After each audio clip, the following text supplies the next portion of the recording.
Thank you for attending.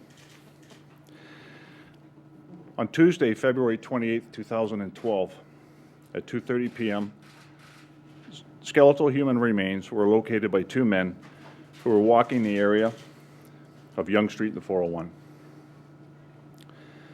The remains were located on the south side of the eastbound off-ramp of the 401 beside an overpass in a wooded area. As a result of this finding, members of Number 32 Division, the Toronto Homicide Squad, Identification Services, and the Public Safety Unit attended the scene and started their investigations. With the assistance of a forensic pathologist and a forensic anthropologist, the remains were removed to the coroner's building. Post-mortem indicated that the cause of death was consistent with a fall from a significant height, that the deceased was more than likely alive at the time of the fall. A DNA profile was identified and compared with outstanding missing persons. As a result, the remains were identified as being Mariam Makhniashvili, Leila and Vakhtang Makhniashvili have been notified of the findings by homicide investigators. As you are aware, Mariam went missing on September 14, 2009, while en route to her school with her brother. As a result, members of 53 Division, under the leadership of Detective Sergeant Dan Nealon, who is present here today, conducted an exhaustive and complete investigation into the disappearance. For example, conducted an investigative canvass of approximately 5,000 residents involving 60 investigators for a period of 2 weeks, interviewed every student at her school, searched waste transfer stations, utilized the OPP helicopter and ground and search and air search, interviewed, seized, and viewed video from many businesses in the area, utilized the assistance of police agencies from around the globe. As a result of the level of media assistance, 267 Crime Stoppers tips, in addition to 245 tips from the general public, were generated and followed up on. The seized and forensically examined computers in the nearby library.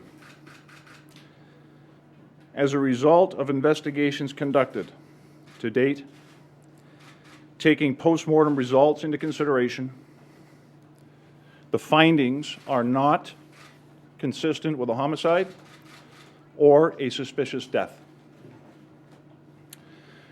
Members of the Homicide Squad, in conjunction with members of Number 32 Division and Number 53 Division, will continue to look into the circumstances of the finding of the remains through our regular investigative process. And I have a special request. I have been advised by my investigators that Mariam's mother, Leila, has requested that the media honor her right to privacy at this very difficult time. Thank you very much. Staff Inspector, Bar and Answer CP24, are you suggesting that Mariam took her own life?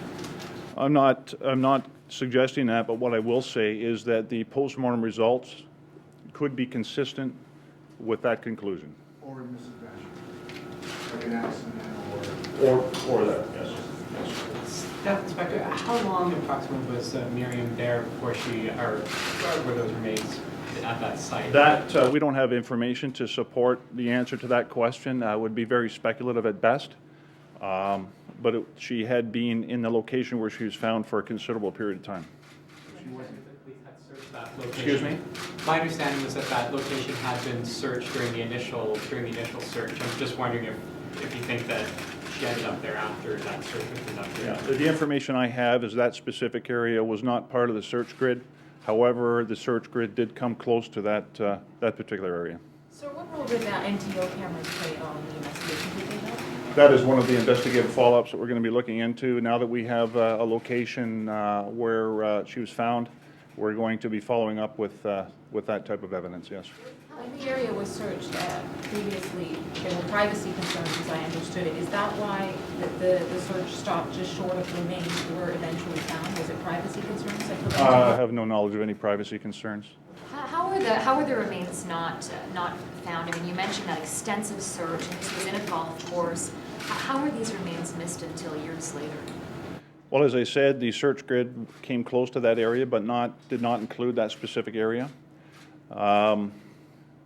In my experience, in 36 years, it's not unusual for remains to be in a particular location for long periods of time before they're discovered. How were the officers And you're feeling? live on stage channel right now. Can you give us an idea of just how Mariam's mother is doing? She's doing as expected. Investigators went over and spoke to her this morning, explained the circumstances, and she's responded as one would reasonably expect. Is there any indication that she might have run away from Sorry. Is she like underneath the bridge? Is that why you suggested that she fell off the bridge? She is beside the bridge, and the location where she was found would be consistent with a fall from that overpass. Keith Carnegie with CHCH News. We're live right now. Can you just tell us, was this ever considered, or was it always thought that maybe she was abducted? When we enter into these types of investigations, we have to be open-minded. We can't assume anything, and we have to think of all possible outcomes. Was it thought that maybe she had run away, or maybe that she had taken her own life? I'm sure the investigators would have taken all possible outcomes into consideration. Inspector, was there any reports of Mariam being depressed or anxious being a newcomer to Canada? Was there anything in the evidence that you had investigated that showed that? Well, what I will do is, to answer that question, I'll call upon Detective Sergeant Nealon, who was involved in the investigation from the start, and I'll turn it over to him. He may be able to help you with that question. Detective Sergeant. Thank you. In response to that question, the information that we had right from the beginning, considering her character and her demeanor and the way she was feeling, was not communicated to us that she was in any way depressed. However, in retrospect, you could then see that being as an introvert and as a bookworm, and kept to herself. So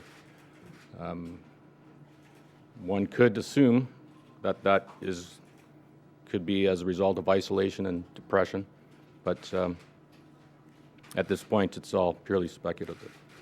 Can you just tell us a little bit about what it's been like for you as an investigator and your team these last 2.5 years, having very little physical evidence to go on, and of course probably getting calls and making calls yourself every time remains are found in the GTA?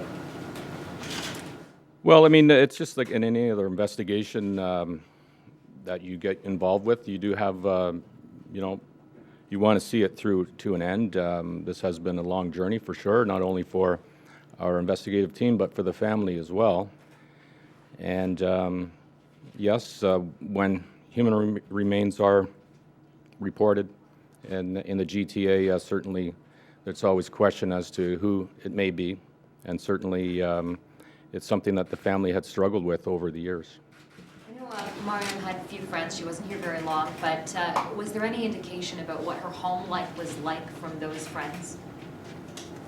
What her home life was like? Yeah, I think we had, but I think we had talked about that in the past. I mean, this investigation and her experience with her family was, quite well open into the media. So, right, the fact that she remained inside mostly, or considered that way, was something that we all took upon as being a bit of a culture shock with the language and the way it's like to be a Canadian. And so, beyond that, I can't really explain it. As investigators, how do you move forward from here? What's next?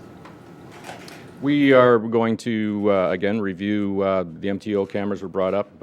We have other video that we're going to be researching, more people to speak with, but beyond that, that's what we'll be doing.